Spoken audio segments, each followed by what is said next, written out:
Good night, ladies and gentlemen. Today we're going to discuss about the opportunities of small and medium-sized enterprises in the context of globalization. In this opportunity, I'm with Ms. Rabanal, a renowned Peruvian economist, Ms. Medrano, a commerce consultant of IPAE, and Mr. Hilares, a private sport analyst. The question is, how to place a small or medium-sized Peruvian company in the international market? I don't know, maybe using a free trade agreement. It can be an option. What do you think? What about you, Ms. Ramanal? What do you think about this topic? I consider one way to improve small and medium-sized enterprises will be through free trade agreement. Peru-Canada FTA greatly benefits these companies. According to Lima Chamber of Commerce, this FTA represents a big opportunity for small, medium-sized companies, especially for those in the textile and agricultural sectors. In addition, the treaty contemplates in cooperations area support for training of Peruvian small medium companies.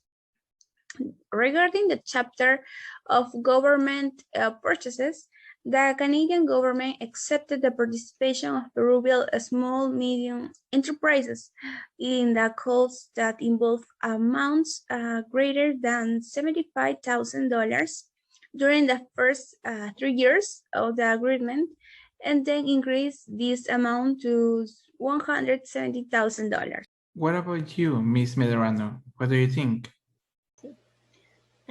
In my opinion, the Peru-Costa Rica Free Trade Agreement is the most favorite since Costa Rica is a gateway to Central America and is the country in the region with the highest per capita income, making it an attractive country for the shipment valued products. Likewise, the exchange is facilitated due to the proximity of the markets, the use of the same language, and the same negotiation system. And Mr. Hilares, do you have the same position? I believe that in order to make more effectively use the international resource to which Peru may be open, the European Union from Peru and the Cámara de Comercio de Lima signed an institutional agreement through which the European Enterprise Network, the largest business network in the world with nearly 600 international organizations. With this initiative, we want after 5 years the business opportunities of pymes in the European Union have improved. This tool will facilitate the identification of partners and new source of technology.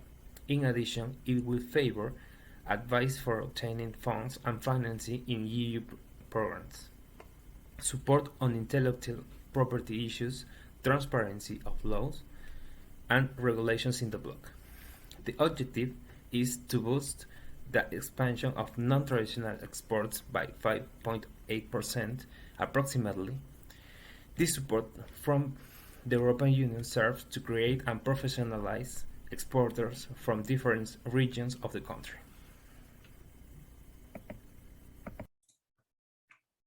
Mr. Hilares, do you consider that the textile and farming market is profitable?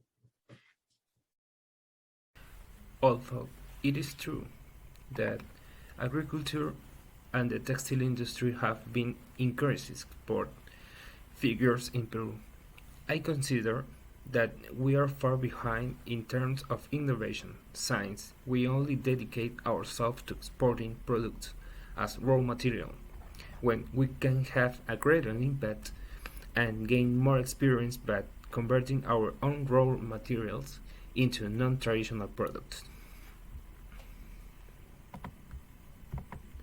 Ms. Rabanal, do you consider that the agricultural market is a good option? Maybe it's a market with a lot of demand, maybe? In part, I consider that it could be, but as we know, agriculture is the most practiced activity here in Peru for a long time. Peru is a country rich in these products, such as potatoes, because we have more than 3,500 types. Also, we have unique lands where characteristics Peruvian product grows, like lemon, which is positioned as one of the most required abroad due to its peculiar flavor and acidity. Very particular characteristics that help our gastronomy. Ms. Medrano, do you think we should focus on non-traditional products? Perhaps it's the future of exports in this pandemic. I agree with respect to the benefits of the treaty, especially to obtain funds and financing to shift promote non-traditional exports.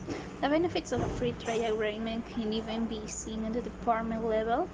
Regarding non-traditional exports, Piura, Lima, La Libertad, Ica, and Lambayeque are the 5 departments with the largest shipments to the European Union has allowed Peru to consolidate these exports.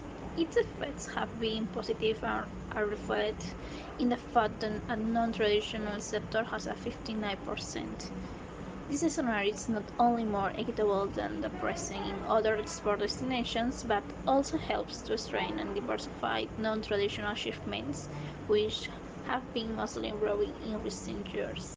Okay, thanks for your participation. As we have seen, all the items are related and share many positive points, but what we have to be sure of it is that no type of project could be possible without the support and advice of both public and private agents.